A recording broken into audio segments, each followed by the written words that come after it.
Long before they set fire to £1 million and called it art, sprayed the audience at the Brits with blanks from a machine gun, and delivered a dead sheep to the after-party, KLF were rather famous for releasing some of the best dance tunes around. At the start of 1990, they were known only on the dance scene. By the end of the year, they were well on their way to conquering the world. Here they are at my number 6 with What Time Is Love. Right now it's time to bring out the jams.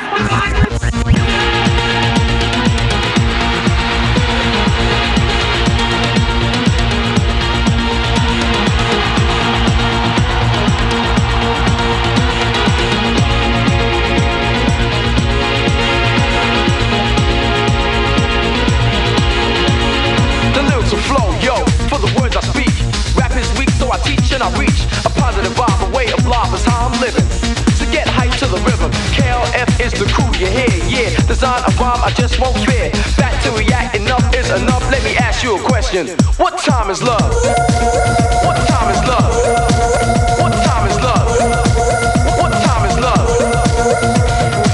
When I used to play KLF, I used to have, no joke, so many people come up and say, what is this record?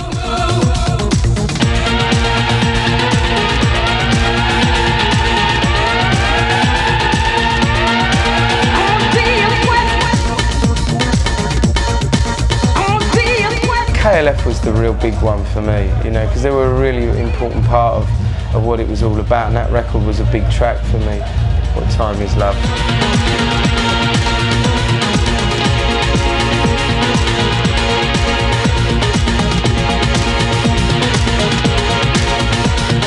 Take the chance to advance, you might hallucinate, exaggerate, I devastate.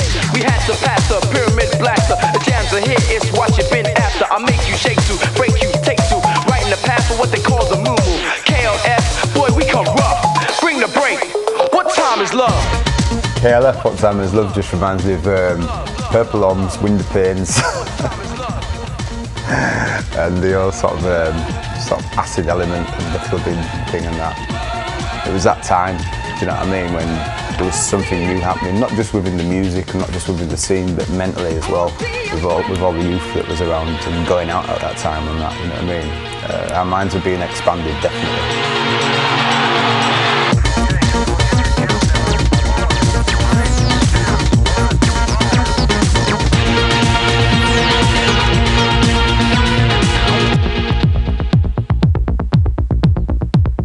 What Time Is Love? Yeah, that takes me back to going out in Blackburn, a club called Monroe's, where most of the raves used to sort of start from. And I think I was probably the only person on the dance floor at this point at about 4 o'clock in the morning. The final chapter, prophetic, poetic. When I'm done, this calls for anesthetic. Get to step 2, let an MC come in effect with King Boy D. I wanna be, gonna be, old time sucker. You know the time, I never stutter.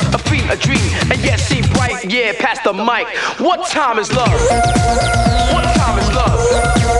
What time is love? What time is love? One of the most influential factors in the growing dance music scene was pirate radio. In the late 80s, stations such as LWR and KISS were instrumental in breaking new tracks, as well as being a breeding ground for many of today's top DJs. You had to go illegal to sort of, you know, to get that music out there. To me, that was very inspirational. It was what it's what the roots of dance music culture is all about. Pirate stations, I've got so many memories of those, and I don't care what anyone says about the stations now. Nothing will ever touch how that is. You know, nothing. It was fantastic. I would look all over London for parties and stuff, because in that day and age there wasn't really any dance radio.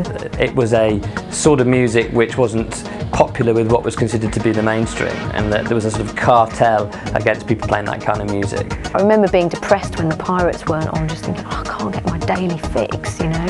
I think the thing about KISS as a pirate station was it just had that little bit more class, if you want to use that word, than a lot of the other pirate stations. You know, we tried to have rules on KISS, which kind of contravened the general way that a lot of pirates broadcast. I remember some of the DJs used to just like stop the music and tell a little story as because they were a bit too hammered in the middle of the night. Stations, the DJs would talk all over the records, you know, do shouts out to their mates constantly, and you can still hear that on pirate radio today. All the pirates together had 500,000 listeners. It wasn't always on. You know, there were weekends when the transmitters were impounded. There were weekends where the weather was shit, and you know the weather affects, you know, how far you cover. It would be like you'd be playing a record and it'd be like, oh God, shit, DTI's coming, and you'd have to get your records, climb down the side of these walls with your records, because if they'd got your records, you didn't have them back ever again. That was it, gone. They say you got them back with a year, but they teethed them. It was a myth to say that it was there every week from 85 to 88. It was there when it wasn't being raided and had enough money to put the transmitters up. You got your record to the most people. It was such a great thing. I so miss the pirate. In at number 5 on my